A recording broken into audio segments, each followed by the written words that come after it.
Olá pessoal, fiquei devendo para vocês ainda uma aula sobre datação molecular. Então, nas últimas aulas a gente conversou sobre os principais métodos de análise filogenética, vocês praticaram um pouquinho com as sequências, com os programas de edição, né? A gente vai conversar ainda sobre as dúvidas que vocês ficaram. A gente falou um pouquinho sobre as formas de analisar, mas existe um fator, né, que é o fator tempo. Então, que é um fator extremamente importante para a gente incluir quando a gente está analisando os processos de diversificação de linhagens, seja para entender a evolução, né, daquele grupo, gênero, família, enfim, o que for objeto de estudo, mas também quando a gente trabalha com biogeografia ou análises mais complexas, evolutivas, com coevolução, por exemplo, né? Então, o tempo se torna um fator extremamente importante, assim como o espaço, né? A gente conhece a distribuição atual dos táxons no espaço, através do espaço, dos biomas, mas se a gente traz questões um pouco mais amplas, né? Mais complexas, ecológicas, evolutivas, sempre é interessante a gente entender o tempo, né? A relação do tempo com esses processos de diversificação. E assim a gente vai costurando, vai amarrando, né, para contar a historinha, né, do que aconteceu naquele grupo de espécies, enfim, né.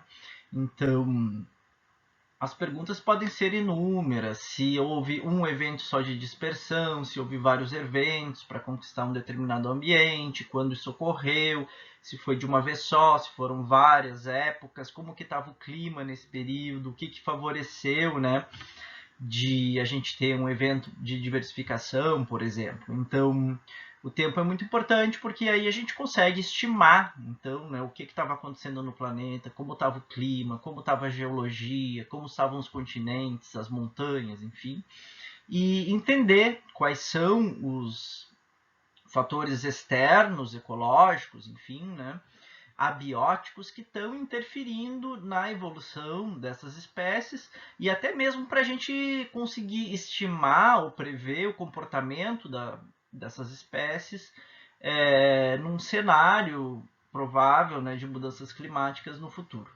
Então, enfim, de forma geral, assim, algumas aplicações, né, que a gente pode fazer da datação molecular, o uso do relógio molecular, né?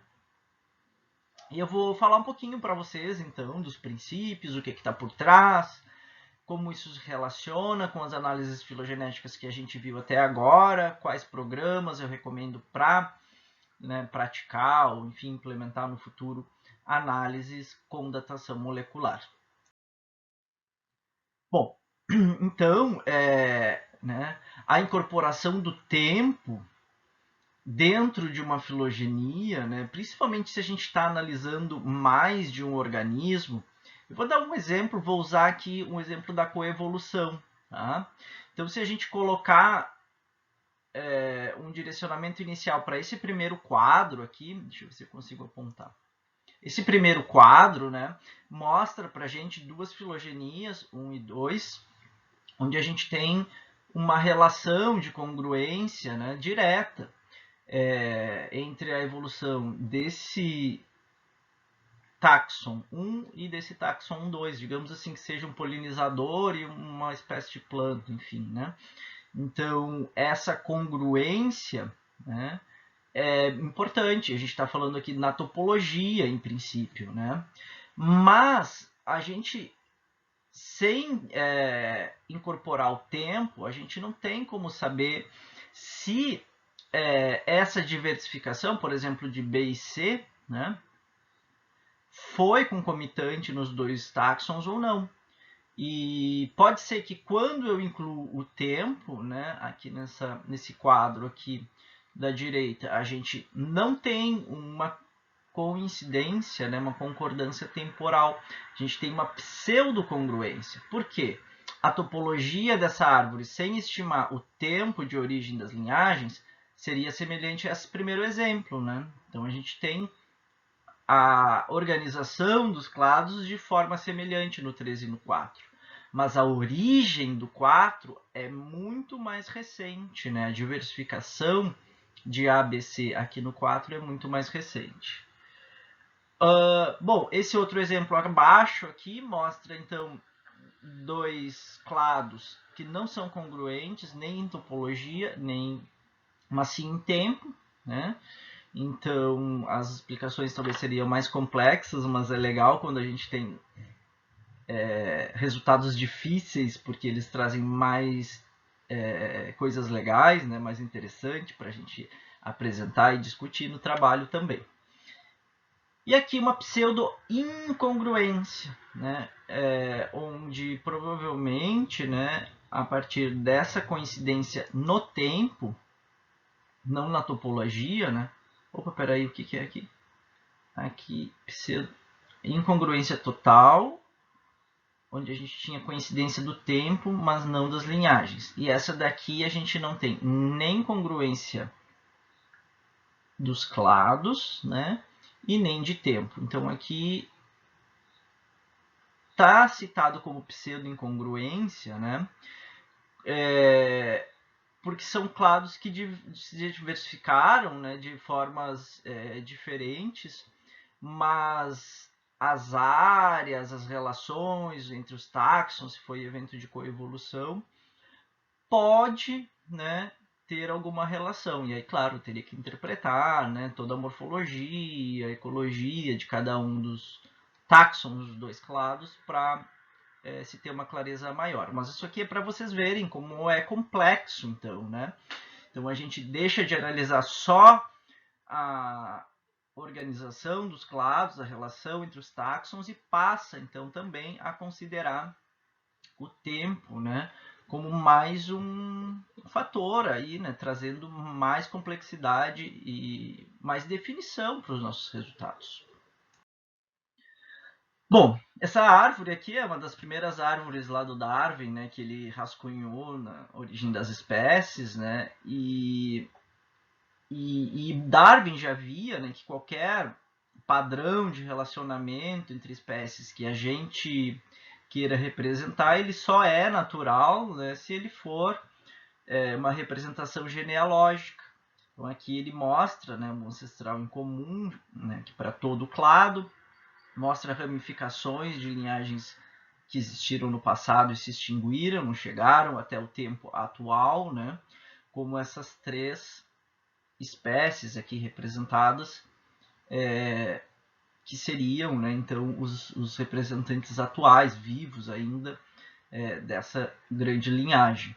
Mas, claro que é importante a gente pensar, né, que mesmo uma linhagem não muito diversificada, como nesse caso, pode ter sido diversificada no passado e depois se extinto. Nem tudo se preserva no registro fóssil, uma pequena minoria é encontrada, né, no registro fóssil para a gente compreender a diversidade dessas linhagens no passado, mas também é possível estimar, né, com metodologias um pouco semelhantes com o que eu vou mostrar para vocês, né, até mesmo essas extinções. É mais difícil, sim, estimar extinções, porque a gente não tem os táxons atuais, né, para a gente confirmar, e muitas vezes não tem fósseis também. Se tiver o fóssil, fica tudo muito mais fácil. Mas se a gente não tem, é bem mais complexo e está relacionado, né, com a forma de diversificação dessas linhagens ao longo do tempo, como eu vou mostrar para vocês logo em seguida.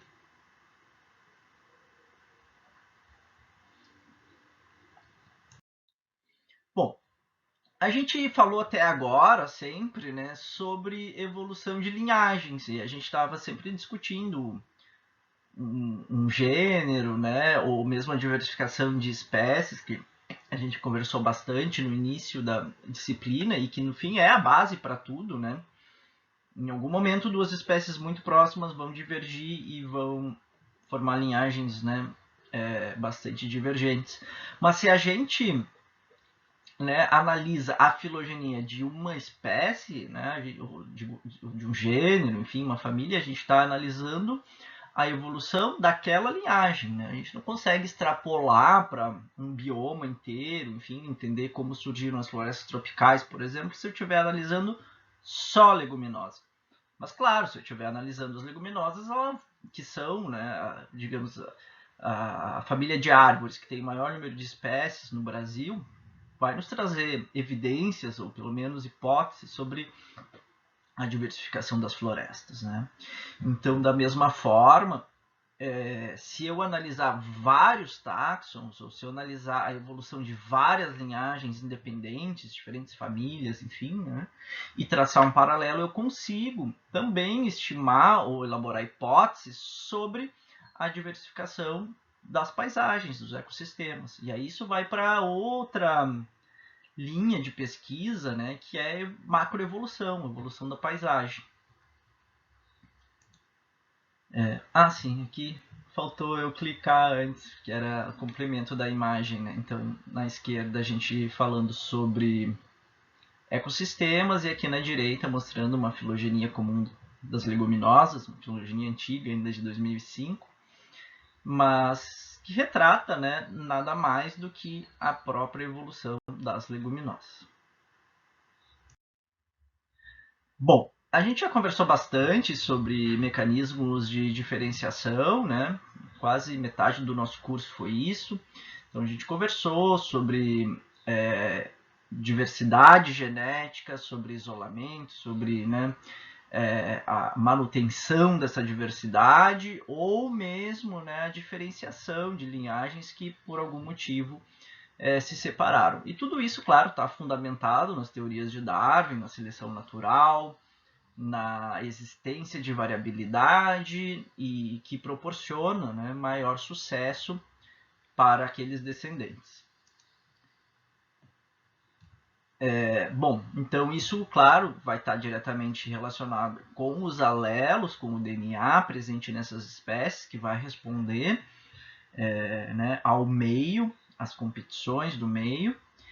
E também a gente pode ter a deriva genética, como a gente viu, né, a partir das mudanças aleatórias na frequência de alelos, e isso pode acontecer, por exemplo, com o efeito do fundador, gargalo de garrafa, né, todos aqueles conceitos lá da genética que a gente resgatou de forma bem aplicada aqui ao longo da disciplina. E aí tudo isso, claro, né, está regido pelo fluxo gênico. Presença de fluxo gênico, ou seja, se tem dispersão de propágulos, seja sementes, pólen, enfim, de uma população para outra, a gente vai ter fluxo gênico e vai manter a variabilidade genética. Se cessar o fluxo gênico, a gente não tem mais variabilidade e a gente tende, né, então, a observar ou deriva genética, ou seleção natural, enfim, efeito do fundador, né, várias possibilidades de diferenciação entre os táxons. Bom, e aí, claro, tudo isso, né, está contemplado por aquelas conversas iniciais também, que sempre tinham como premissa um isolamento inicial, normalmente uma barreira, né, um isolamento físico que impedia a comunicação e a troca de material genético entre as populações, seguido por uma divergência genética, né, que termina num segundo passo de isolamento, que agora é reprodutivo. Então, isolando completamente as populações descendentes, e aí trazendo a possibilidade de diferenciação genética, né, mais marcante, caracterizando um evento de especiação mesmo.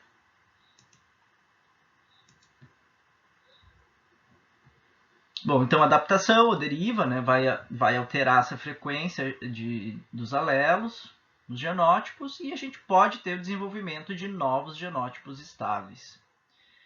Se eles forem incompatíveis, a gente tem de novo isolamento reprodutivo, né, e aí já se concretiza o evento de diversificação. Bom, um conceito bem importante, vou passar mais um aqui, que ficou uma figura faltando. Um exemplo bem importante, ou um conceito bem importante que a gente precisa discutir, então, para entender como a gente vai interpretar, né, essa relação do tempo na evolução das linhagens é o tempo de geração. O que é o tempo de geração? É o tempo necessário entre o indivíduo nascer e adquirir a idade adulta e se reproduzir. Tá? Então, em média, né, os seres humanos, nossa espécie, tem um tempo de geração de mais ou menos 25 anos. Tá? Então, em média, aos 25 anos, as pessoas estão reproduzindo. Agora, se a gente pegar uma Escherichia coli, por exemplo, uma bactéria, o tempo de geração da espécie é de 20 minutos, gente. Então, imagina, olha a grande diferença, né? Então, imagina, em 25 anos, que é uma geração humana, quantos milhões de gerações a gente vai ter de Escherichia coli, né? E aí, claro, essa geração mais curta, né, com uma produção mais constante, mais rápida de progênies, a gente tem também uma possibilidade maior de fixar, né, diversificações, diversidade nesses organismos. Então, é esperado que as taxas de diversificação numa Escherichia coli sejam mais elevadas do que na espécie humana, né, por conta desse tempo de geração mais curto. E aí, por outro lado, né, eu trago o exemplo aqui do Pinus longiva, que é uma das espécies mais antigas que vive hoje ainda no planeta. Né? Essa espécie é nativa da Califórnia, ela ocorre nas montanhas nevadas, no interior da Califórnia, e elas vivem milhares de anos. Então imagine, para uma árvore dessa se tornar adulta e começar a reproduzir, leva muito tempo, né? Então também, desculpe, as taxas evolutivas vão ser mais lentas e a gente vai ter também uma menor variabilidade, né, dentro dessa espécie, porque ela tem uma taxa reprodutiva muito mais baixa. Então aqui, né, pensando no tempo de geração, né, aqui de novo trazendo 3 exemplos, agora representado por esses pontinhos, em relação ao relógio molecular, né? Então eu tenho aqui um primeiro exemplo, cada bolinha significa uma mutação, tá, ao longo do tempo. E a hipótese do relógio molecular, ela diz que as mutações são mais ou menos constantes ao longo do tempo, e isso em função, né, do tempo de geração daquela espécie. Então, aqui nesse primeiro exemplo, a gente tem uma espécie de tempo de geração longo, onde a gente tem, né, uma taxa de evolução bem mais baixa, né, ao longo do tempo. Depois eu tenho aqui, então, uma outra espécie com um tempo de geração intermediário. E, por fim, né, uma terceira espécie com um tempo de geração bem mais curto, como era o caso ali da Escherichia coli. Então, vejam só, né, no tempo que espera-se ocorrer uma mutação nessa espécie longeva, digamos assim, a gente teria, né, 3 gerações da intermediária e, enfim, né, aqui nessa daqui um intermediário, né, nessa outra, não consigo agora, 1, 2, 3, 4, 5, 6, 7, 8, 9. Na verdade ele está dando o mesmo, aqui no exemplo, né, dando o mesmo número de mutações para a bactéria também, né, ou a short generation, como diz aqui. Mas a ideia é fazer essa comparação, né? Então trazendo esse ponto, né, do tempo, esperando-se que ao longo do tempo a gente tem mudanças mais ou menos equivalentes ao longo do tempo.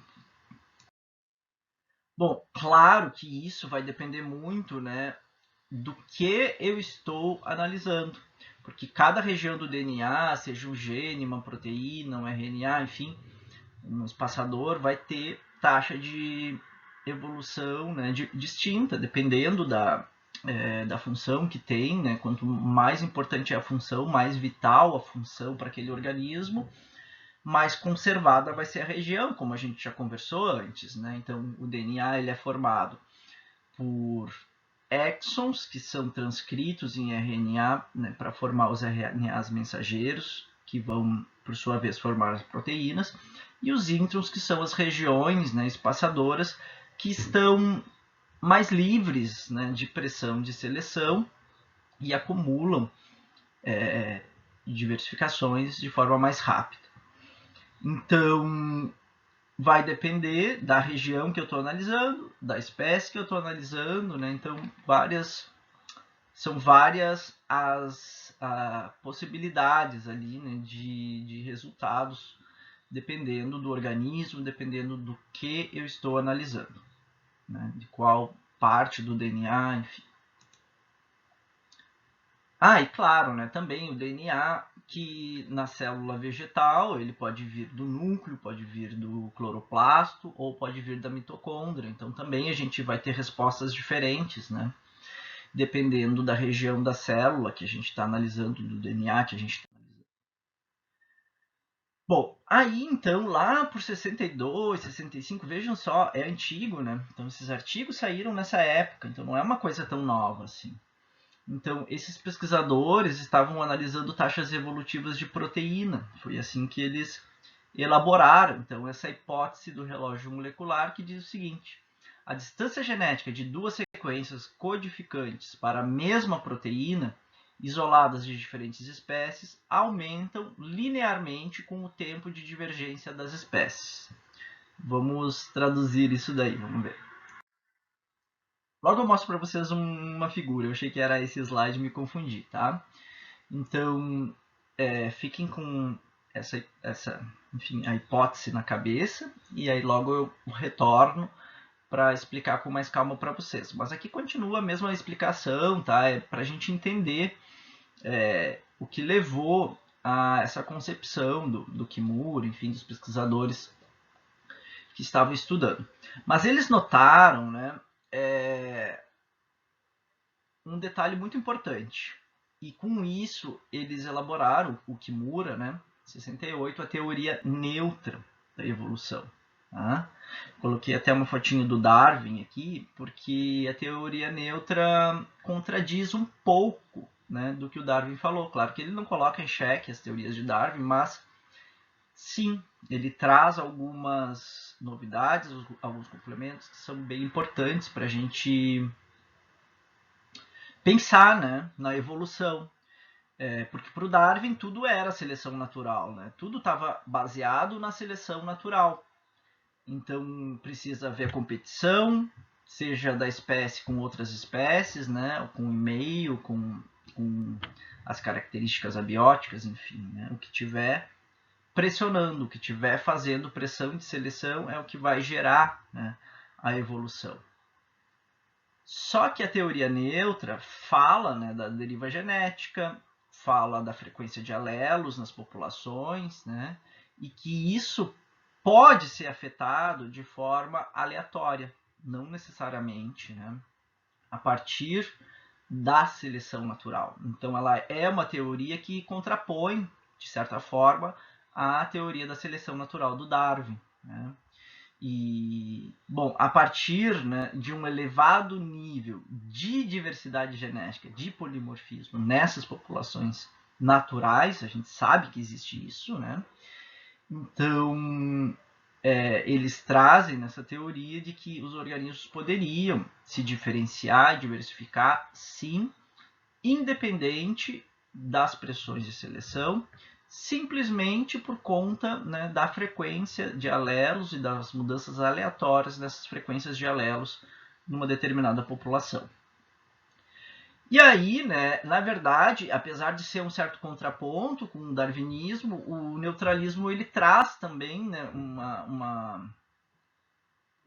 quase que uma libertação assim, né, dos evolucionistas de explicar sempre a evolução nos termos da seleção natural, porque nem sempre é plausível, né, de se encaixar eventos de evolução, de diversificação, dentro da teoria da seleção natural, até porque muitas vezes aquela espécie ou não tem, ou pelo menos não de forma tão clara para nós a observar, né, uma pressão assim tão drástica ou tão, enfim, que justifique a gente se basear unicamente na teoria da seleção natural para explicar esses eventos.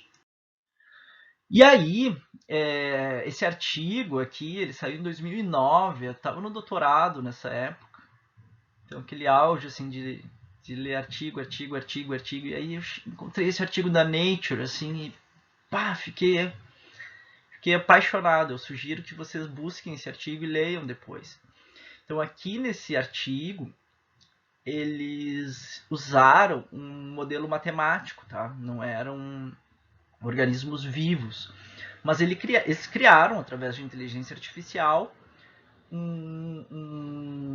uma espécie, né? Uma espécie artificial, uma espécie digital, digamos assim, né? E trouxeram para essa espécie, né, onde cada um dos indivíduos está representado por um pontinho vermelho aqui, eles aplicaram, então, padrões de diversificação de alelos, né, de frequência de alelos dentro de população, e isso de uma forma aleatória, sem nenhuma pressão de seleção e sem nenhuma variável dentro, né, daquele plot, daquele quadradinho. Não existiam variáveis diferentes que trouxessem, né, respostas evolutivas diferentes em determinados indivíduos. Mas o que eles observaram ao longo do tempo é que, mesmo assim, mesmo tendo todos os indivíduos iguais no início e sem nenhuma pressão de seleção, que aos poucos, né, alguns grupos de indivíduos começavam a se diferenciar. Então aqui marcados em cores distintas, né, primeiro verde, depois alguns tons de azul, e aí conforme o tempo vai passando a gente vê que tem, né, uma diversidade muito grande aqui de o que a gente poderia chamar de subpopulações ou espécies, enfim, sendo originadas já, né, em decorrência de uma diversificação bastante grande e não só diversificação, mas até também concentração, né, nas determinadas populações que foram surgindo de determinados alelos. Bom, aí então, né, agora a gente aprofunda um pouquinho mais, volto a falar de novo sobre a hipótese do relógio molecular. E aí sim, agora acho que tem o gráfico que eu quero mostrar para vocês, que é um gráfico que explica de forma bem clara, assim, né, o que essa hipótese diz. Então, né, pensando na divergência entre sequências de DNA, né, então sequências da espécie X, Y, sei lá, né, ao longo do tempo, tá? Então, a hipótese do relógio molecular, ela diz que as modificações no DNA, elas são constantes ao longo do tempo. Então, no tempo Z, eu tenho uma primeira divergência Z, no tempo X, eu tenho uma divergência X naquela linhagem. Tá? Então, as taxas evolutivas, as taxas de modificação no DNA, seriam constantes ao longo do tempo. Tá? Então, né, colocando isso dentro de uma aplicação filogenética, tendo aqui uma filogenia hipotética, né, desse grupinho A, B, não sei por que está sem aqui, e O, com o tempo inicial de origem do ancestral em comum, né, dessa linhagem em 90 milhões de anos. E isso tem diferentes formas de ser estimado, logo eu vou comentar também. E a partir disso, né, conhecendo as taxas evolutivas dessa linhagem, a gente pode, então, estimar, né, o tempo de origem e diversificação, né, dos clados, enfim, ou das espécies, de acordo com a pergunta que eu tenho ali para o meu trabalho. Então, né, como que eu vou fazer isso? Né? Como que eu vou interpretar minha árvore como um relógio molecular? Se eu tenho como conhecer as taxas evolutivas dentro do clado que eu estou analisando, isso a partir, né, da diversificação genética entre as espécies, né, a partir das sequências de DNA. Então eu consigo extrapolar, se eu sei quanto a gente tem de diversificação, né, a cada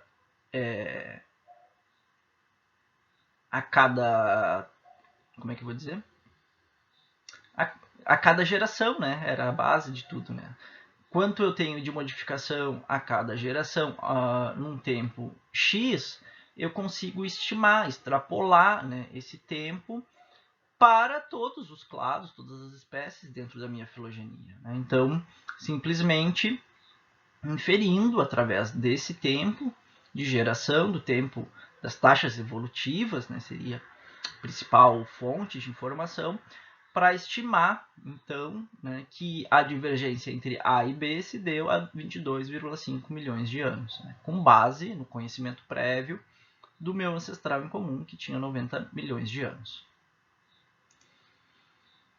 Então, assim, claro, isso aqui, né, tudo está baseado em distância também, né? Então, a gente pensa que a distância de A até O, né, aqui nesse caso é 0,4, então são 4 modificações do DNA, né? Enquanto que A e B a gente só tem uma modificação, né? Então, a partir, claro, isso é um exemplo bem simplificado, né? Mas se extrapola, então, essas distâncias conhecidas para toda a árvore. Sim, então aqui, claro, se eu conheço a distância, né, com as mudanças genéticas que eu tenho nas espécies em estudo, e conheço o tempo de origem, né, então, que seria a divergência, né, de todas as espécies atuais, aqui nos 90 milhões de anos, eu estimo, então, o tempo de AB, né, com base nesses 90 milhões, indicando, então, 22 milhões de anos e meio. Opa, faltou aqui, teste da taxa relativa. Então, isso é só, enfim, um nome que se dá para esse teste. Bom, aí como que eu vou saber a idade do ancestral em comum, né? Não necessariamente do ancestral em comum, mas alguma idade eu preciso, tá? Então, em primeiro lugar, a melhor coisa que eu vou ter no meu trabalho é um fóssil. Então, se eu tiver um fóssil, eu faço uma datação do meu grupo, vai ficar maravilhoso. Se o fóssil for do gênero que eu estou estudando, pá, daí sim, maravilha. Se for de um gênero próximo, ok, tá bom ainda, né? Até não sendo de um gênero próximo, dá para fazer, o que a gente chama de calibragem secundária. Então, assim, se tem uma filogenia de leguminosas e tem vários fósseis lá, aí com aquela filogenia inteira das leguminosas, eu estimo a idade das mimosoides, por exemplo. Né? E aí então eu consigo, a partir daquela estimativa inicial, extrapolar e fazer uma datação secundária. Mas claro, aí tem várias críticas, os revisores podem pegar no pé se tu não justificar muito bem como que tu fez a análise, porque vai aumentar a possibilidade de erro, né? Então a gente tem que ter isso em mente, tá? Mas é uma possibilidade se a gente não tem outras fontes de informação. Bom, além do fóssil, que seria o ideal, sempre que a gente vai usar o fóssil, a gente pode também usar eventos geológicos. Então, nesse caso, vicariância, formação de ilhas, né? Vão ser eventos baseados em vicariância, né, normalmente. E isso pode ser surgimento de uma montanha, origem de uma ilha, mudança de um rio, enfim. Tá? Bom, através dos fósseis, que seria o ideal, né? A primeira coisa que a gente tem a fazer é uma análise muito detalhada do fóssil em si, né? Então, tem pessoas que são especialistas em paleobotânica. O Patrick Herrington, por exemplo, ele é presidente da Associação Americana de Botânica e ele é especialista em fósseis de leguminosas. Então, é bem legal. Normalmente, quando a gente tem congresso de leguminosas, ele leva várias fotos dos fósseis que ele não conseguiu identificar ainda para nós especialistas tentar reconhecer ali, né? É bem interessante assim essa interação. Mas claro, tu não precisa ser um paleontólogo para trabalhar com isso, né? Tu está trabalhando lá com gênero X, vai atrás dos fósseis, vai procurar publicações, artigos, vai atrás do paleontólogo que estude aquele grupo, enfim, né, para entender. Agora, aí tem mais uma pergunta, né? Tá, eu tenho, digamos assim, esse fóssil aqui, tá? Olha só, é um frutinho de leguminosa, né? Tipo um frutinho alado com uma semente só dentro. Tá, é o fruto igualzinho do meu grupo, tenho certeza que é aqui do clado que eu estou estudando. Tá, mas aí, onde eu vou posicionar esse fóssil na minha árvore filogenética? Porque não necessariamente esse fóssil é o ancestral em comum que está lá na base. Como eu vou saber isso? Conhecendo muito da morfologia, da taxonomia clássica do grupo que eu estou estudando. Tá? Então isso sempre é fundamental, é a base para tudo, para qualquer análise filogenética.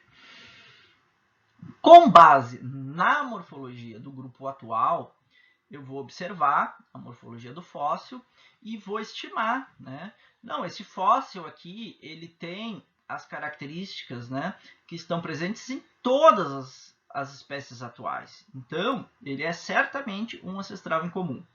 Poderia fazer essa observação, né, e definir isso. Claro que depois de muito estudo, com muito critério, né, gente? Então, soa um pouco subjetivo em princípio, mas não, isso é tudo com base no conhecimento científico, né, do pesquisador. E até mesmo pode se dar através de um trabalho colaborativo com paleontólogo, enfim. Agora, se eu ver que esse meu fóssil, né, apesar de ser uma planta que não existe mais, ele não tem as características todas lá daquele, né, de todas as espécies atuais, ele está mais próximo de um grupinho aqui, esse clado ABC, digamos, né, que tem uma característica ali específica que está presente no fóssil. Então, a posição desse fóssil, ela pode ser deslocada na árvore, né, pode ser deslocada mais para próximo da diversificação atual ou mais para próximo da base, né, da origem da minha árvore filogenética. Isso é uma coisa. E a outra coisa é o seguinte, né? Então, assim, bom, da onde vem esses 90 milhões de anos? Duas coisas, então, que eu quero falar. Eu vou lembrando no meio do caminho. Primeiro, da onde vem os 90 milhões de anos? O fóssil não vai me dizer a idade que ele tem, né? Ele vai estar inserido, incrustado dentro de um substrato, de uma rocha, enfim, de um solo, né? E aí essa rocha ao redor do fóssil, ou esse solo ao redor do fóssil, é que vai ser datado através de datação com carbono 14. Imagino que vocês já estudaram isso, não sei se em geologia, enfim, né? Mas então, através do carbono 14, né, que é um carbono reativo, se consegue fazer a datação do solo, do sedimento, da rocha, né? E aí, a partir disso, se estima a posição do fóssil na minha árvore, mas, lembrem-se, se eu estiver trabalhando com um fóssil, né, mesmo que eu tenha certeza que esse fóssil, por exemplo, é o ancestral comum de ABC, eu preciso levar em consideração que esse fóssil, né, no determinado momento, ele já existia. Né? Então, 90 milhões de anos, que é a estimativa de idade do fóssil, não significa a origem daquela espécie, o surgimento daquela espécie. Provavelmente ela já existia muito antes disso. Para ela aparecer no registro fóssil, né? Talvez até de forma mais abundante, enfim. Então a gente tem que ter esses vários cuidados. E aí por isso normalmente a gente usa um tipo de distribuição para fazer a inferência da posição do fóssil. Claro, tudo isso através de programas de bioinformática, né? Mas essa distribuição é uma distribuição log-normal, que ela coloca levemente atrás da estimativa, né? Então, digamos, 90 milhões de anos é a idade do fóssil. Então, ele coloca um pouquinho atrás, pensando que a espécie já existia, né? Alguns anos, alguns milhares de anos, sei lá, antes de ela fossilizar. Tá? Então, assim, pensando, né, naturalmente como as coisas acontecem, né? Digamos assim, extinguiram-se os cachorros hoje. Um deles fossilizou para a posteridade. Mas assim, os cachorros já existem há muito tempo, não significa que a idade daquele cachorro fossilizado é a idade do surgimento dos cachorros, surgiram antes. Então é mais ou menos nessa lógica, tá? Bom, aí tem mais aqui um conceito, uns nomezinhos, né, para a gente ler a filogenia, que são o seguinte: o primeiro nó lá da base, né, na raiz da nossa árvore, a gente chama ele de nó do tronco, no inglês stem node. E quando os ramos começam a se diversificar, a gente chama nó da copa da nossa árvore, né, crown node. Então, isso é importante, é um conceito importante para a gente ler uma filogenia, interpretar uma filogenia, as relações entre os táxons, e sobretudo quando a gente está trabalhando com datação molecular, né, para a gente saber qual é o posicionamento ideal desse fóssil dentro da minha filogenia. Bom, se eu estiver usando, então, né, eventos geológicos, claro que eu preciso ter muito mais cuidado ao usar eventos geológicos, porque não necessariamente o evento evolutivo acompanhou diretamente aquele evento geológico, né? Pode ter sido depois, pode ter sido antes, enfim, a gente não tem, é mais difícil de a gente confirmar a nossa hipótese quando a gente não tem fóssil, né? Mas, por exemplo, um gênero que ocorre uma família, vamos pensar assim, né, como a gente está pensando aqui, 90 milhões de anos, que é a separação dos continentes, América e África, né, mais ou menos entre essas duas representações aqui, a gente teria um intermediário, e se estima que em mais ou menos 90 milhões de anos separou, então, África e América do Sul. Então a gente poderia usar esse tempo, né, para estimar a divergência de dois clados, tá? Mas claro que a gente tem que ter muito cuidado, porque nessa situação talvez é até o contrário do que eu falei antes em relação ao fóssil. Por quê? Porque aqui a gente pode datar o evento geológico em 90 milhões de anos, mas não significa que separou a África e a planta foi correndo para lá, né? Ai meu Deus, que desespero, me segura, eu vou para a África. Então, ou para a América, tanto faz. Né? Então, provavelmente, né, esse evento é mais recente do que o evento geológico, ou seja, o evento evolutivo é mais recente que o evento geológico, e a gente pode dizer, então, que aquele nó lá da base que representa essa separação, ele tem pelo menos 90 milhões de anos, mas pode ter um valor diferente, né? Pode ter um valor diferente. Por quê? Pode ser que a planta já estava lá e depois é que os continentes separaram e ela diversificou. Ou a gente pode ter tido um evento recente de dispersão a longa distância, né? Então, eu vou trazer um exemplo bem prático para vocês.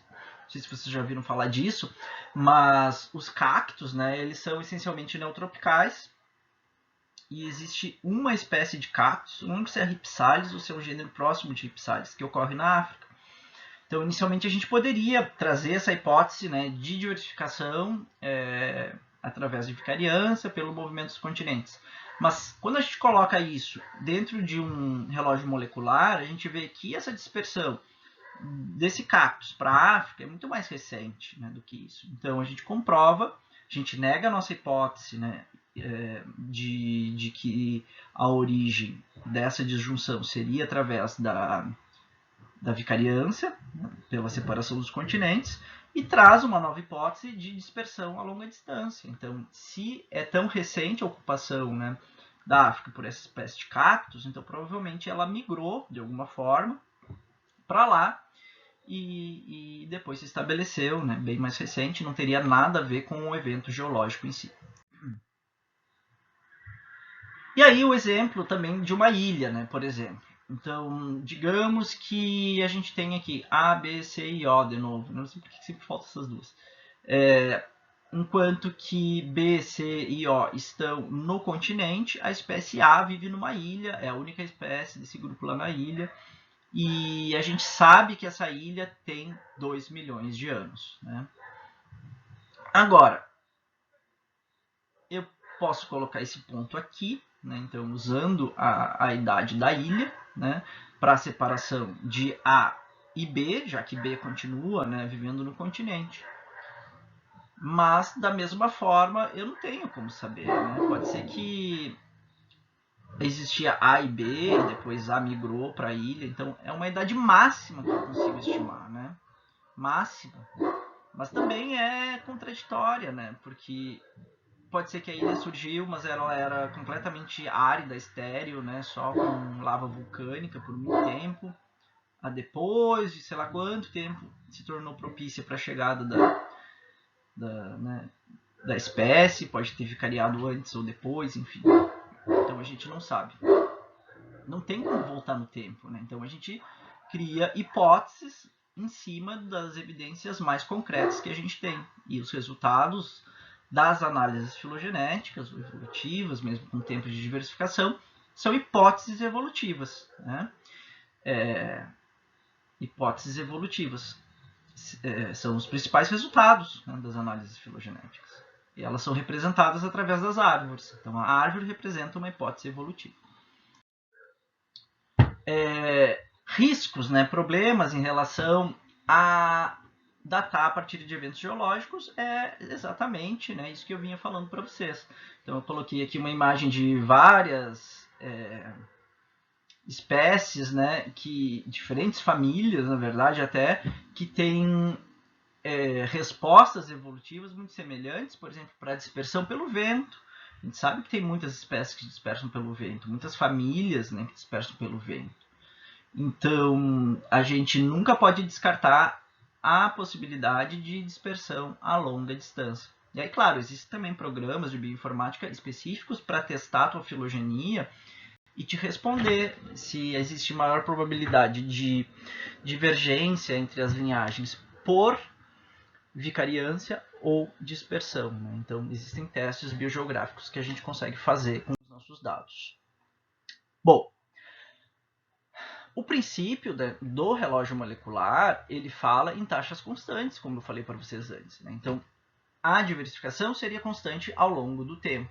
E o resultado disso, a hipótese resultante desse tipo de análise, é uma árvore ultramétrica, que a gente chama, onde todos os ramos têm comprimentos iguais, né? Então, considerando que toda a evolução aconteceu de forma constante ao longo, né, da evolução do clado inteiro. Tá? Agora, a gente pode trazer essa hipótese, né, das taxas constantes para o nosso trabalho como uma hipótese nula. Tá? E com isso, a gente permitir, né, hipotetizar que ramos distintos da nossa árvore tiveram também, né, padrões distintos de evolução. Tá? Então, nesse caso, a gente admitiria que sim, um determinado ramo pode responder diferente ou até alterar a sua taxa evolutiva ao longo do tempo, mesmo pertencente a um clado maior. Bom, então a gente consegue usar, por exemplo, aqueles modelos baseados em distância, que foram as primeiras análises que surgiram, né, para interpretar as taxas evolutivas, e aí os programas de análise filogenética normalmente já te dão essas respostas, são análises mais detalhadas, tá, gente? Então precisa gostar e ter um conhecimento de bioinformática. Eu confesso que o meu conhecimento chega até aqui, mas logo para, não avança muito mais, porque, enfim, quando puxa muito assim para bioinformática mais pesada, eu já perco um pouco da afinidade. Eu gosto de trabalhar com as interpretações, que é o mais legal sempre, né? Mas é o ideal quando acontece isso é se associar, porque tá cheio de gente da bioinformática ou da genética louco para trabalhar junto. Então, bom, em 2000, esses dois caras, Yoder e Young, trouxeram, né, uma adição para essa discussão toda. Então, eles trouxeram uma hipótese de relógio molecular local. Era justamente o que eu estava falando para vocês. Né? Então, admitindo-se, a partir daqui, que a gente pode ter taxas irregulares. Então, as nossas árvores não serão mais ultramétricas. A gente vai ter acúmulo de mutações, né, em determinadas linhagens e em outras não. Tá? E isso é uma hipótese que que teve um respaldo muito grande, foi muito aceita, e ela normalmente é empregada, tá, nos estudos de datação molecular. Bom, é claro, volto a falar do nosso amigo Thomas Bayes, né? Então vocês já estudaram sobre ele, já leram aquele textinho super legal, né? Sobre ele. E as análises bayesianas, elas são extremamente importantes quando a gente está trabalhando com datação molecular, porque, né, como fala o teorema de Bayes, ele está, né, muito ligado às evidências, né, pretéritas que a gente tem sobre aquele organismo, sobre aquele clado, enfim, isso tudo, claro, representado pelas sequências de DNA que a gente jogou no model test para saber como elas se comportam, qual o modelo evolutivo, enfim, né? E aí, então, a partir de agora, admitindo que essas taxas podem sim variar ao longo do tempo, né? Então, aqui na análise bayesiana para datação, a gente vai usar a distribuição log normal, como eu falei para vocês. Isso está completamente relacionado com o posicionamento do nosso fóssil para calibrar a análise. E aí, claro, então as linhagens ou as espécies mais próximas dentro da nossa filogenia tendem a ter taxas evolutivas semelhantes, enquanto que as mais distantes vão divergir mais. Tá? Isso pode estar relacionado com um evento geológico na distribuição de determinado clado. A gente pode associar, por exemplo, com o soregimento dos Andes. Imagina, um gênero que era espalhado, distribuído na América inteira, provavelmente teve uma influência, né, naquelas espécies que ocorrem nos Andes. Logo vou mostrar um exemplo prático para você sobre isso. Bom, a análise bayesiana, e sobretudo quando a gente está analisando para fazer datação molecular, ela usa um modelo matemático que chama cadeias de Monte Carlo, cadeias de Markov, como é que é? Cadeias de Monte Carlo de Markov. Ah, agora me esqueci, me confundi o nome real, oficial, porque eu coloquei aqui de forma mais explicada. Métodos de Monte Carlo baseado em cadeias de Markov. O que é isso? De novo, é o mesmo princípio dos fundamentos da análise bayesiana, né? Então, onde a gente tem informações a priori, por exemplo, eu tenho 2 laranjas. Qual é a tendência de eu ter quantas laranjas amanhã? Né? Então, tu pega a informação pretérita e extrapola, né, inferindo para o futuro. E aí, claro, quando a gente faz uma análise filogenética, é como se fosse milhões e milhões e milhões de gerações. Por isso que a gente atribui o número de gerações que a gente quer analisar. Né? Então, uma análise mais profunda, mais concreta, ela vai ter, sei lá, 10 milhões de gerações, enfim, muitas. Né? Para que o programa repita aquilo ali, né? E compreenda, quase que fazendo o caminho inverso, assim, né? Os táxons que a gente tem hoje e qual a relação pretérita entre eles. Aqui. Cadeias de Monte Carlo, cadeias de Markov de Monte Carlo. Esqueci, gente, que coisa doida. Procure no YouTube. Existem várias explicações de matemáticos, né? Vão ser muito mais claros, mais explicativos, mais didáticos do que eu para falar sobre modelo matemático. E são bem interessantes. É legal quando a gente entende toda a teoria por trás. Fica tudo mais claro e isso é fundamental, obviamente, para que a gente consiga fazer boas análises, interpretar de forma correta os resultados, que a gente entenda muito bem tudo isso que está acontecendo dentro do programa, óbvio, né? Então a gente precisa aprender a fazer os comandos, né? Selecionar exatamente os fatores mais adequados para o meu grupo de dados, mas isso tudo é feito de forma computacional. Então, antes de qualquer coisa, eu preciso me apropriar da teoria, conhecer muito bem a teoria para saber o que eu estou fazendo e fazer de forma correta. Bom, então eu vou apresentar para vocês um programa que é até hoje ainda um dos principais, né? Ele surgiu lá em 2017, é um grupo de Edimburgo, é o grupo que, enfim, eu cheguei a conhecer enquanto eu estava no meu doutorado sanduíche. Eu fui para Edimburgo em 2008, então recém tinha saído esse programa chamado BEAST, e o grupo era de lá da universidade. Eles inclusive deram uma aula, né, sobre datação molecular. Na época eles estavam trabalhando com algum vírus, alguma coisa assim, e conseguiam estimar, né, a taxa tanto de diversificação do próprio vírus, quanto também de contaminação e como ela se espalhava pelo mundo. Bom, fizeram isso muito agora com o Covid, né, com as estimativas. Bom, o que o BEAST faz? Tá? Então, ele é um programa baseado em análise bayesiana, então todo o princípio, o fundamento, né, vai estar de acordo com as análises bayesianas que a gente comentou anteriormente, só que tu não aplica ele no MrBase, tu aplica direto nesse programa. Ele tem 2 programinhas, ele vem junto num pacote, 2 principais, depois outros acessórios, que é o Built e o Beast, então a Bela e a Fera. E no Built tu sobe os teus dados, arruma ali todas algumas comandos que ele pede já, de informações sobre os dados, e aí tu sobe isso, ele gera um arquivo, e aí esse arquivo tu consegue subir ele no Beast, né, e aí sim tu faz as análises todas, organizando as populações, organizando as espécies, colocando tempo, colocando, enfim, né, trazendo todas as informações que a gente tem, modelos evolutivos, enfim, tudo isso para a gente conseguir estimar as taxas evolutivas, né, e o tempo a partir dos dados a priori que vem lá do model test, que é o modelo evolutivo que a gente aplica nos dados. Bom, aí para calibrar, então, né, como eu falei para vocês, existem diferentes tipos. Eu já comentei sobre a distribuição log normal, que é a mais usada quando a gente aplica dados fósseis, né? Então, essa distribuição log normal, ela vai ser ligeiramente, né, direcionada ao longo do ramo, um pouquinho depois, um pouquinho antes, de acordo com a estimativa do fóssil, né, e pensando que na existência do fóssil a gente já tinha algum tempo anterior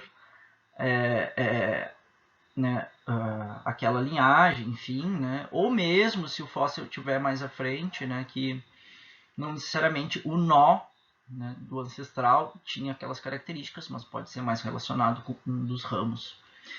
E aí, se a gente estiver fazendo uma datação secundária, que é aquele caso então que a gente usa já a informação de tempo de outro artigo publicado, né, para extrapolar para os nossos dados, aí eu uso uma distribuição normal, que ela vai ser certeira ali, porque eu já sei que, né, aquele ancestral comum tem aquela origem no tempo tal. E a distribuição exponencial a gente também usa para fósseis, mas quando tu tenha também, né, uma certeza muito grande da posição daquele fóssil, que vai ser também um posicionamento mais específico. Bom, aí então, né, trago de novo essa árvore para a gente, essa figura, né, lá do início, para a gente discutir e pensar de novo sobre a importância de ter o tempo, entender, né, as relações entre diferentes organismos. E daí eu vou mostrar uns exemplos para vocês. Tá? A gente já está quase em 1 hora, vou tentar não demorar muito mais, para não ficar cansativo. E aí eu mostro, então, uma das primeiras análises datadas que eu vi. Esse aqui é a tese de um amigo, Marcelo Simon. Ele hoje é pesquisador na Embrapa, lá no Senargem, em Brasília. Ele fez doutorado na Inglaterra, foi orientado de um outro amigo que é o Colin Hughes, especialista em Fabasta também. Bom, então, essa representação, claro, aqui é uma árvore que está representada de forma circular, por conta do grande número de terminais que foi amostrado, é uma árvore da família leguminosa como um todo. E essa árvore a gente chama, então, de cronograma, tá? Cronograma, porque ela tem o tempo, né, estimado aqui. Então, foi feito aqui na metade do círculo, onde a gente tem 0, né, na posição onde a gente encontra os terminais atuais. E aí a gente tem, então, a estimativa aqui de tempo, né, ao longo de toda a árvore. Vejam que aqui, mesmo sendo uma das primeiras datações que eu conheci, lá em 2009 ainda, ela já usou, né, um relógio molecular relaxado, ou seja, as taxas não são constantes, ele admite taxas diferenciadas ao longo das diferentes linhagens, diferentes ramos, né? Aqui já está representado as 3 subfamílias, e depois, claro, vocês já devem conhecer que houveram várias modificações. Hoje a gente tem 6 subfamílias, né? E Mimosóide está incluída dentro de Caesopinioide. Enfim, aí a partir disso a gente consegue extrapolar um monte de coisa. como, por exemplo, a origem das leguminosas, né? Então, a partir do relacionamento, né, dos táxons mais ancestrais, enfim, que preservaram características mais ancestrais, né? Claro, não que eles sejam mais ancestrais, todos os táxons atuais têm a mesma idade, eles não são mais antigos ou mais novos, né? O que pode ter é a preservação de caracteres ancestrais.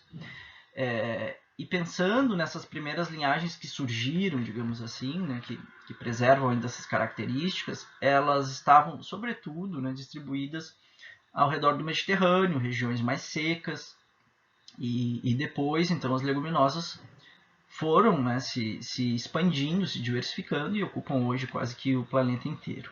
Bom, não vou me alongar muito nesse exemplo.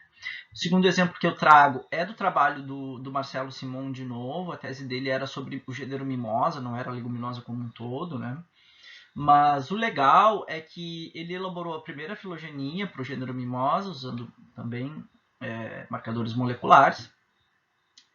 E depois disso, ele traçou um paralelo, né, assim, mostrando tanto Mimosa quanto outros gêneros que ele analisou de forma um pouco mais superficial, mas buscando marcar na filogenia adaptações para o cerrado. E isso, sobretudo, né, analisando caracteres do sistema subterrâneo das mimosas, porque as mimosas normalmente têm um sistema subterrâneo de rizoma, né, que é um órgão, pode ser caulinar ou radicular, a origem, mas é um sistema de armazenamento. Então, espécies do cerrado, ou mesmo aqui nossas do pampa, enfim, de campos, lugares abertos, savanas, tendem a armazenar nutrientes no sistema subterrâneo, e com isso elas muitas vezes até morrem a parte vegetativa, né, aérea, e ficam só lá no rizoma, por exemplo, no auge do verão aqui no pampa, e mesmo no inverno, e vão rebrotar lá só na primavera de novo. Então ele viu, né, que as mimosas do cerrado, elas tinham vindo de diferentes biomas através dessa mapeamento aqui, né, da distribuição dos táxons atuais. E ele viu também que a origem da resistência ao fogo no cerrado, né, seja pela presença de sistemas subterrâneos ou outras características, se originou diversas vezes de forma independente, assim, né, ao longo de diferentes linhagens de mimosa. Então, aqui trazendo, claro, então, características mais ecológicas, que vão trazer também uma riqueza maior para os resultados. Bom, aqui o gênero Lupinus, então esse trabalho aqui foi do Colin Hughes também, com uma outra aluna. Colin é especialista em lupinos, essa fabácea que tem bastante aqui na nossa região, né? Só que lupinos tem a maior diversidade de espécies nos Andes, representado em cor de laranja aqui, apesar de ser um gênero que ocorre nas Américas inteiras, né? A gente vê, inclusive, que o comprimento dos ramos, dos terminais aqui dos Andes, é bem curtinho, né? Significa que a origem é bastante recente. Aqui a gente tem, né, uma estimativa da origem de lupinos em 16 milhões de anos. Sempre tem uma margem de erro na estimativa de datação, e pode ser grande essa margem de erro, no caso aqui até 21 milhões de anos, né?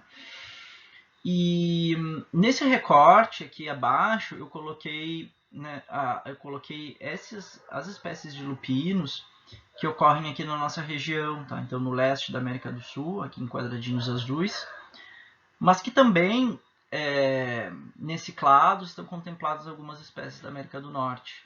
Então a gente consegue pensar, né, interpretar isso com uma separação bastante recente, aqui em menos de 5 milhões de anos, esse Lupinus texense, Havard, que são provavelmente as espécies aqui do norte, separaram das espécies aqui da leste da América do Sul. E aí, claro, a gente ainda não tem uma explicação muito plausível para isso, né? Mas são dados super interessantes que podem ser melhor explorados. Aqui, claro, eles deram ênfase para essa diversificação nos Andes, né, mostrando uma mudança de taxa evolutiva há menos de 2 milhões de anos atrás, e isso tudo muito relacionado então com o surgimento dos Andes e a ocupação do gênero Lupinus nos diferentes montanhas e vales, né, andinos, que isolaram as populações. E aí, por fim, eu acho, vou mostrar aqui um pouquinho do que foi a minha tese de doutorado, também com leguminosa, o gênero Adesmia. O gênero Adesmia aqui em Pelotas não é comum, sabe? Mas ele é um gênero bem comum tanto no Pampa quanto nos campos de cima da serra. E, enfim, quando vocês forem a campo, deem uma olhadinha aí nas leguminosas de flor amarela. Vou mostrar uma fotinho para vocês logo em seguida. Então, a minha ideia era fazer uma filogenia para a Adesmia, que não existia nenhuma filogenia, e o meu foco era na série Psoralioides, que é uma série endêmica do Brasil, quase todas as espécies endêmicas dos campos de cima da serra. Então, a partir disso daí que desdobrou nos trabalhos futuros sobre diversidade de campo, diversificação de campo, conservação de campo, e algumas coisas que eu venho fazendo até hoje. Então, eu trouxe aqui 2 exemplos de Adesmia. Tradicionalmente, o gênero era dividido em 2 subgêneros, a Adesmia e a Acantadesmia. A diferença entre eles é que as Acantadesmia, como o nome já diz, acanthus significa espinho, né, no latim, então elas têm espinho, e elas ocorrem da Patagônia aos Andes, e subgênero Adesmia, mais distribuído de forma mais disjunta. Acontece que, claro, a minha filogenia mostrou que os 2 subgêneros não eram monofiléticos, então essa classificação foi por água abaixo. O meu estudo foi focado para as espécies, né, então, da série Psoralioides, são 17 espécies, eu acho, no total, aqui no sul do Brasil, 10 de Psoralioides, isso, tá? E, claro, eu mostrei outras séries também. Eu mostrei o gênero inteiro, na verdade. Tive uma colaboração com uma pesquisadora do Texas, que estudava muito nos Andes, e a gente trocou amostras e ficou bem legal o artigo. Então, essa aqui é a árvore gerada no programa BEAST, né? Então, vejam que para analisar a Adesmia e confirmar que é um gênero monofilético, eu amostrei não só o grupo do meu interesse, que era a série Psoralioides, aqui destacado em vermelho, mas eu coloquei uma amostragem geral, né, das espécies que formam o gênero como um todo. E além disso, eu amostrei ainda outros gêneros que fazem parte né, do clado Adesmia, que a gente chama, né? Um clado informal, um nome informal, mas que reúne, então, Zornia, Poerécia, Mícia, Quetucalix, Missolia, enfim, né? São gêneros bastante afins, que compartilham características, principalmente de tricomas e glândulas, né, em todos eles. Bom, aí eu consegui observar, né, então, que a divergência de Adesmia série Psoralioides em relação ao restante do gênero ocorreu há mais ou menos 12 milhões de anos atrás. Mas que as espécies atuais, né, elas são espécies bem recentes, que surgiram há menos de 5 milhões de anos atrás. Então, a diversificação desse gênero nos campos de altitude aqui do Brasil se deu há menos de 5 milhões de anos, ou mais ou menos 5 milhões de anos, que é o período, né, de expansão de campos de gramínea C4 ao redor do mundo inteiro, condiz com os dados do Cerrado, que o Marcelo tinha apresentado também. Né? Então, existe aí uma congruência tanto com outros táxons analisados, quanto também com eventos climáticos. Bom, o que mais a gente consegue ver aqui? Né? Então, esse clado aqui, formado por Amícia, Zornia e Porécia, é irmão desse outro clado, onde a gente tem Adesmia e Quetocalix e Missolia. Tá? Eles são irmãos, não existe um mais novo do que o outro, um mais recente do que o outro.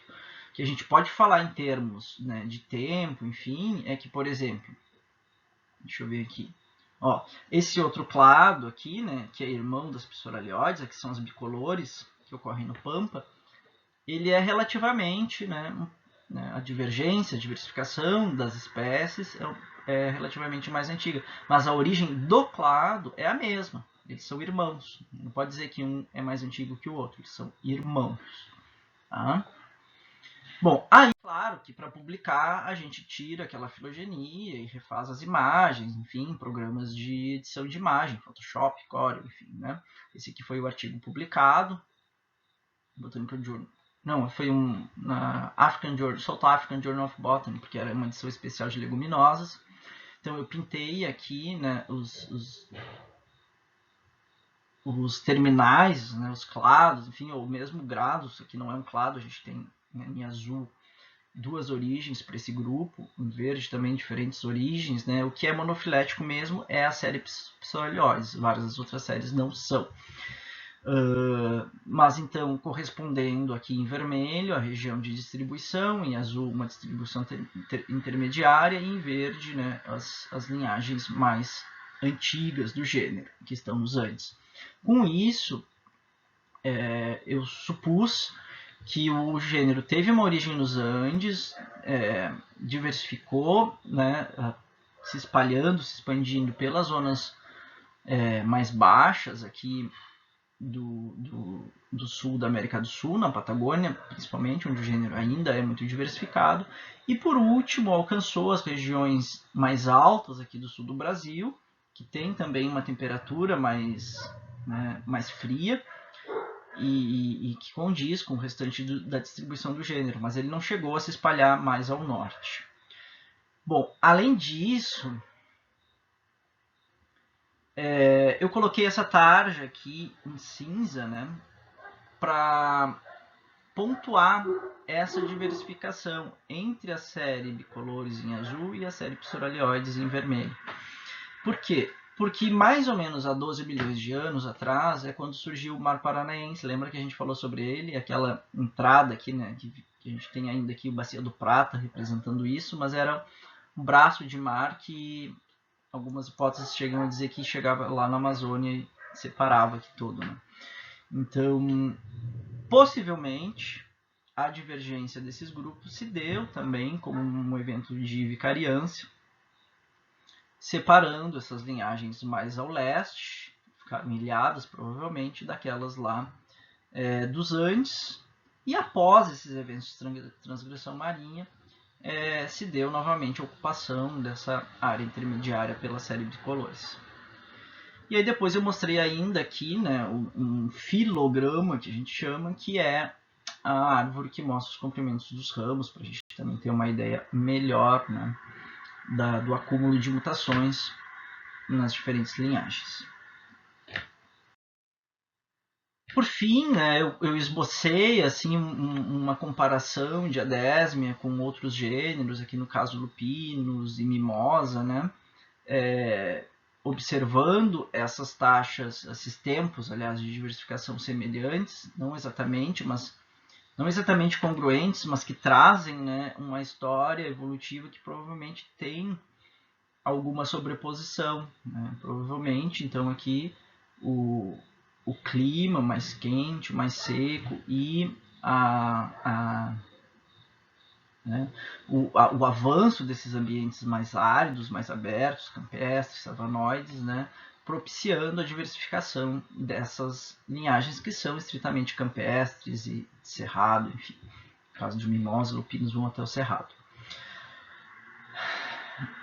Mais uma coisa ainda legal, né, que eu discuti para a Adésmia, em relação também aos eventos geológicos que resfriaram, né, o sul da América do Sul. Lembra que a gente conversou sobre isso, né?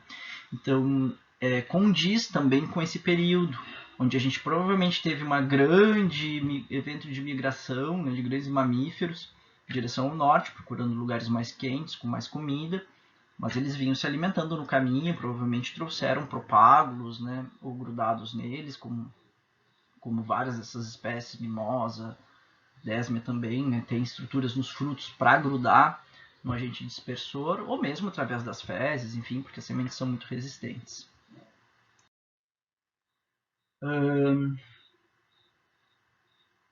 Aqui era o que eu estava falando, então era exatamente o que eu tinha falado agora, me adiantei, tá? Então esses artigos aqui mais voltados à ecologia e mudanças climáticas, né, sugerem uma expansão justamente do clima quente e seco, mais ou menos 20, 30 milhões de anos atrás, então surgindo as gramíneas C4, mas com uma diversificação a partir de 5 milhões de anos mais ou menos atrás, né? Então que condiz com uma diversificação também